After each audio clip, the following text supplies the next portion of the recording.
Sea of Thieves dropped its second patch and last patch for Season 11 today, and amongst a beastly download which I've just finished installing, it also brought in a slew of new fixes, cosmetics, a fucking wild Emporium refresh, and a long-awaited feature. Oh, and there's some sneaky teasers to upcoming content. Starting us off is the long-awaited feature and one we've all been begging for. No hit reg has not been fixed, but anti-cheat on a kernel level has finally been added to the PC versions of the game, right in time for all those new PS5 players. No, it doesn't matter that we've been dealing with it for about a year and a half, but the brand new PS5 players will not have to. For those unaware, Sea of Thieves has had a really bad cheating problem since the launch of Season 8 in November 22, with the issues becoming a major problem as of early last year. Well, Rare have in-house anti-cheat. It wasn't cutting the mustard, so now easy anti-cheat has been added as an additional layer of protection. This means that cheats are easier to detect on hardware and harder to develop, but this will not stop cheating completely. Hourglass might actually be playable again. There has been some debate over the security of kernel level anti-cheat, although at this point, we wouldn't have to have it if it wasn't for the wankers who use cheats in the first place. I, for one, am just excited to see how much of an impact this makes. Rare has fixed some bugs too, including improvements to stability. Xbox players can now play with keyboard and mouse again. The inability to interact with the ship after diving has supposedly been fixed after 2 months. On further inspection, these issues still persist, with the game crashing every 20 minutes or so for me, and with many others reporting as such. Rare are aware of it and are looking to fix this. Meg and Skelly ship encounters have also been reduced, the ship name should be back on the crest and more. The full patch notes should, if I don't forget, be down in the description below. The ship supplies bug and shark spawning bugs have not been fixed but will be coming in a future update. Moving swiftly on, the Outpost stores have had a sizable update, contrasting with December and February. This time we're getting the Maestro ship set, which looks fantastic, fair play to the team. There's a recolored ship set called the Flourishing Wild Rose, based off the Wild Rose set that's only like 5 years old or so. You can also grab 3 new hairstyles, the Wild Rose floral and waxed hair, along with the sweeping hair. All of these are pretty sweet. The Wild Rose also has a matching beard. The recolors continue with the Wild Rose, Thriving Wild Rose and Flourishing Wild Rose heavy swords and rapiers. It's a good showing overall, and the quantity is what should be coming out every month for the gold shops.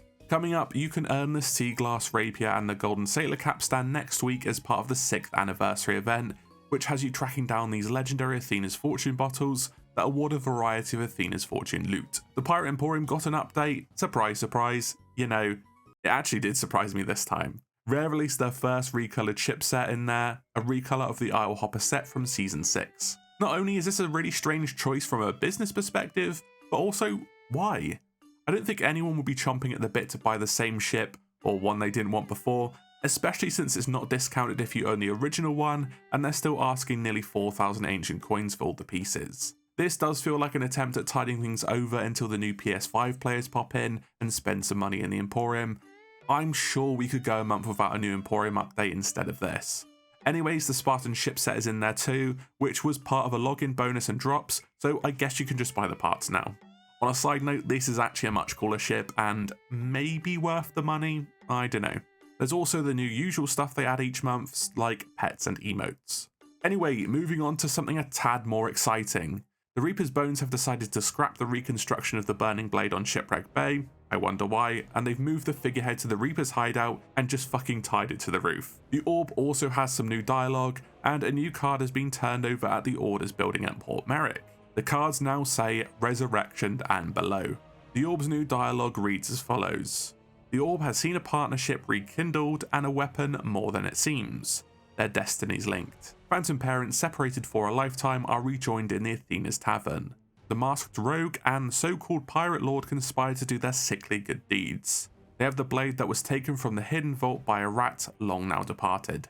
This is a little tease to head to the Athena's Fortune hideout, where we find Briggsy, the pirate lord, legendary Louise and Teddy from the Tavern of the Damned. They'll have some dialogue I'll discuss more in depth in a separate video, but it hints how they'll cure Tasha's curse and how they're planning to resolve that temple arc from Adventures 10 and 11 by basically rewriting the story to allow the Burning Blade, the sword, not the ship, to cure her with memories?